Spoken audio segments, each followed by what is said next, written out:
Hey guys, welcome back to Real Housewives Recaps. Today, we're talking one of my favorites, Always Sunny. So, because this is one of my favorite episodes, The Gang Dines Out, I'm making this one free for everybody because I wanted you to be able to see what we're doing over on Patreon. Yeah, so my middle tier and my top tier of Patreon, they get Always Sunny as well as the original Sex and the City recaps.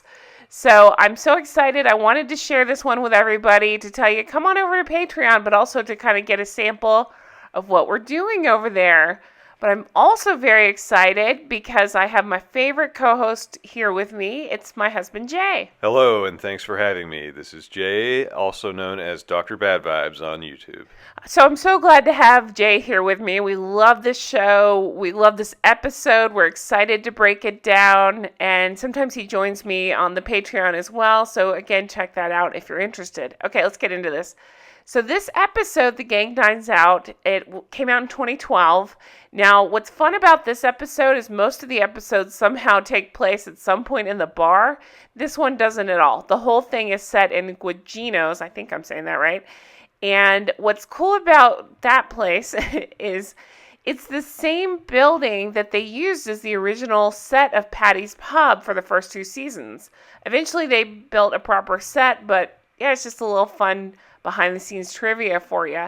They also use this to play as a bank in one of the episodes. Do you remember which episode that was? Yeah, I believe they used that for the bank in the Gang Solves the Gas Crisis episode, which I mistakenly thought that was the same bank from Spider-Man 2, but we found out that also the pizza theme they used in the Spider-Man 2 video game may have been repurposed for the music later in this episode. So there is a Spider-Man connection. I was just wrong on which one. You always got to find that Spider-Man connection.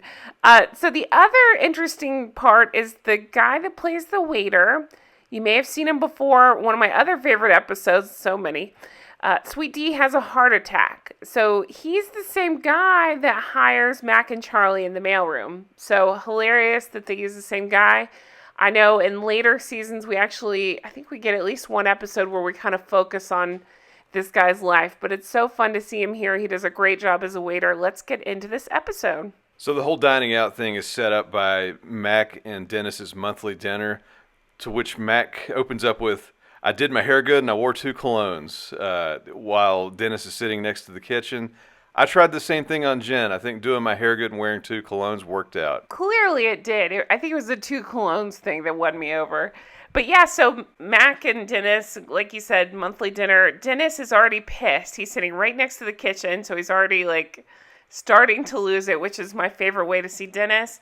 Meanwhile, we have Frank and Charlie come in. They notice that they're there. They ask the hostess to give them a nice table. It's a celebration of their anniversary of living together, sharing the same bed, whatever it is. But one of my favorite parts, it's so messed up. Frank tries to tip the lady, but he's so not smooth about it. He tries to put it in her bra, and she's like, you can just hand it to me. And he said, yeah, but I wanted to feel your breast. So that sums up Frank. So Frank and Charlie are all dressed up too. Frank's got his special toupee on, which looks so real. Not really. Mac notices Charlie, and they kind of stare at each other. They realize they both come separately. Nobody wants to acknowledge the other group. So you can tell there's going to be tension. And as that's going on, it's like, we realize, Dee is here also by herself with the group on, to which she looks up and notices the rest of the crew and just says, "God damn it." Exactly. So Dee is mumbling to herself, saying, there's no shame in an adult woman taking herself to dinner. I can't leave. I have a Groupon that expires tonight, blah, blah, blah. And it turns out she's just talking to the waiter. He's like, I have other stuff to do. Can I go now? She's like, no, sit down. Are you almost off? And he says, no. He wants to know if she wants a drink. She wants to know if the Groupon covers it. And he says, no. She says, okay, fine. Just tap water. So we cut back to Mac and Dennis, who I need to point out Mac's amazing outfit, his gray polo shirt with the tie. And funny enough, I think I have that same tie, or at least one that's very close to it, so I need to get my gray polo out and impress Jen. But the tension is still going on between the two groups. It's all about who should go to the other one and pay tribute, as they say. And at the same time, Dennis is sitting next to the kitchen door. His chair keeps getting bumped, and he keeps getting angrier and angrier as the episode goes on. So, yeah, Dennis getting madder is one of my favorite parts, too, because he just spirals.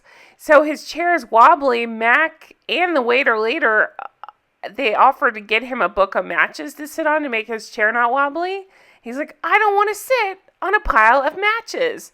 And Mac very earnestly looks at him and says, don't worry, the chair won't catch on fire if that's what you're concerned about. And as he gets angrier, he decides to antagonize Frank and Charlie and asks the waiter to deliver the house red to the old man and his young sleeping partner. And I'm sure if you're watching this, you're a fan of Always Sunny, but just in case you haven't seen it, you don't know what we're talking about, yep, Frank and Charlie share a bed together.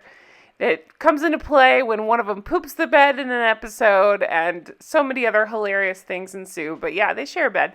And Frank may or may not be Charlie's dad, so that's a whole other thing. And he may or may not be Dee and Dennis's dad, although I think they disprove that. And the gag, they're still playing it off between Frank and Charlie like it's an anniversary dinner, like they're some kind of old married couple. The waiter delivers a single glass of red wine. Charlie says, maybe I should bow. And Frank's like, no, it's just one glass for two people. He's like, they're screwing with this.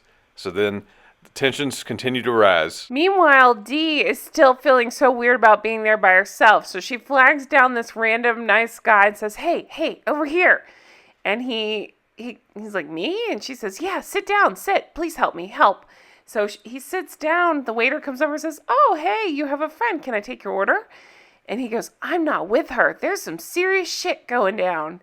She's like, shh, no, we're fine. Should we split an appetizer? So she's telling him all this stuff. And then, yeah, he reacts to relays the story to the waiter, points out some serious shit's about to go down. And then that's when he realizes that it's all made up. And he gets pissed and leaves. He ends up getting up and leaving. So again, Dee's plan was just to have somebody join her. She tried to fake him that something was wrong. And, yeah, she comes off as a big old weirdo as per usual.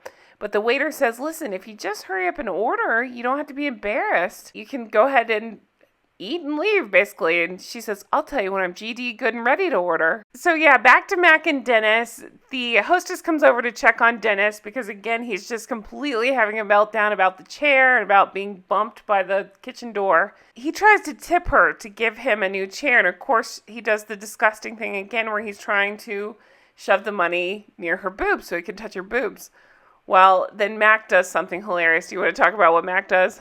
Yeah, Mac decides to be helpful, and he pulls out his George Washington to tip the waiter by shoving the dollar in his back pocket, presumably to grab his ass. So this is still relatively early in the show. They keep planting seeds about Mac's sexuality until eventually he comes out later. But these early ones are pretty funny where you catch glimpses of it. It's like, that's out of character. But then you realize, no, that's the character. So then at this point, Mac is still just desperately wanting to go say hi and talk to Charlie and make it less weird. He ends up making eye contact with Charlie. They stare at each other. It's so funny to see this across the restaurant, these intense stares. Dennis is telling him, will you just stop? So Charlie and Frank had sent over some wine. Dennis pours it out into the ice bucket, saying, I will not drink it since they won't pay tribute. It's just so silly. Frank says they don't give a shit about him, talking about Charlie, and they made him a janitor, so it's time to fire back. So we cut back over to Dee. There's a loud table near her laughing. She really wants to get over there. She's tired of being alone. Then the waiter reappears, and he needs to take her chair to take the Dennis. And Dee realizes it's for Dennis, so she asks the waiter if he'll tie his shoelaces together as he drops off the chair so he'll trip and fall. As the normal reaction from a normal person is just like, you want me to tie a customer's shoelaces together? No, I'll get fired. She's like, lighten up, guy. And they kind of go back and forth, and then she realizes he's not going to play, so she's like, fine, take the goddamn chair. Just don't make a big scene. And then, of course, he grabs the chair as he's clearly annoyed and makes the loudest squeak possible. I mean, imagine dragging a wooden chair across a concrete floor. It's just an unholy squeak that makes the whole restaurant stop and notice Dee sitting alone. So Dennis is continuing his downward spiral, saying this chair is now worse than the last one. He's hit by the kitchen door again as waiters and waitresses are coming and going.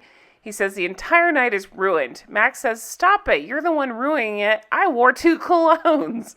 I just love that so much. Just the idea of wearing 2 colognes to smell better. I haven't gotten to talk at all about what I want to talk about. I want a karaoke machine for our place.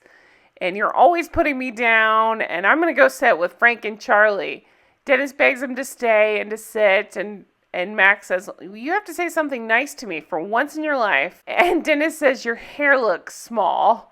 That's a huge compliment. And he's like, okay, sit back down. Dennis brings up some pool party where he did some double jackknife and, to quote Dennis, blew everyone's tits off. So even when complimenting Mac, Dennis can't help but compliment himself.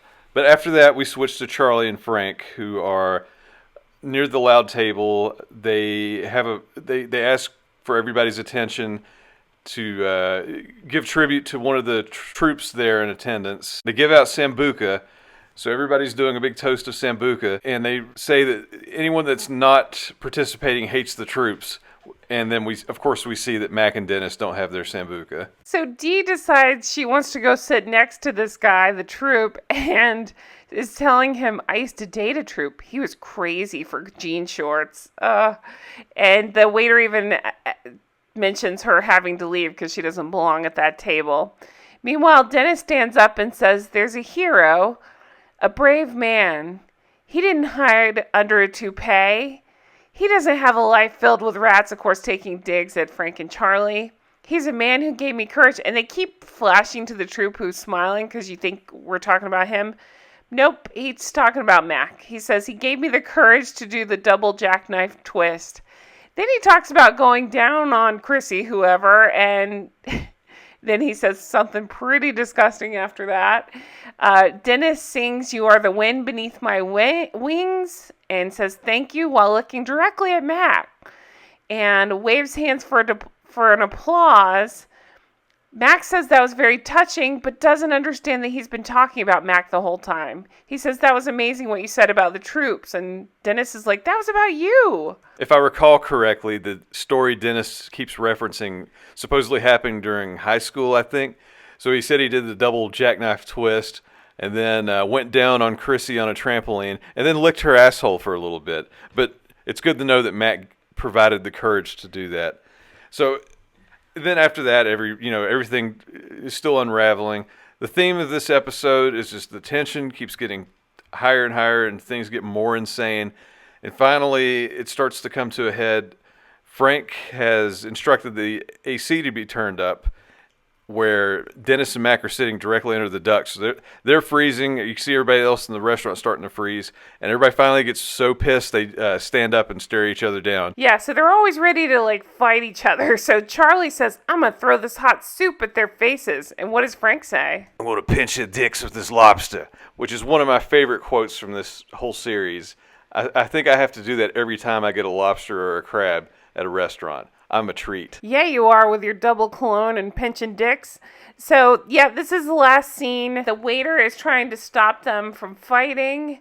They all get really close to each other. The waiter goes to run after him, and he completely falls down and hits another waiter, lands with a whole big pot of spaghetti all over him. They all laugh hysterically. Turns out his shoes were tied together. And they say, who do you think did this? And what does Dee say? So the guys haven't been aware that Dee was there the whole time. But she reveals herself with a, oops, I was here the whole time. And everybody laughs hysterically. They got to see the shoelaces tied together. They wanted to see somebody fall. Mac wanted to see a waiter with a whole pot of spaghetti on him. So everybody's happy. The whole situation is de-escalated. Everybody's laughing, having a good time, and the waiter's laying on the ground and goes, guys, I'm really hurt. And that's how the episode ends. I love this one so much. I laughed from beginning of to end of watching it, and even recapping it. We've had to go back and record a couple of parts again because we're laughing so hard. Such a great show, such a great episode. I really appreciate everybody who supports this tier. I hope you're enjoying it, and I appreciate my co-host Jay. Be sure to check out his YouTube channel. He's Dr. Bad Vibes, all one word. And he does nerdy video game stuff. Even if you're not into that, just hit the subscribe button. It does help him out. Yeah, so if you want to check out some video game stuff, Dr. Bad Vibes is my channel. I can also discuss things like the Spider-Man 2 video games, pizza music. Thanks so much for watching. Do check out the Patreon if that's something you're interested in. And we hope you have a fabulous day. I'll talk to you soon. Bye-bye.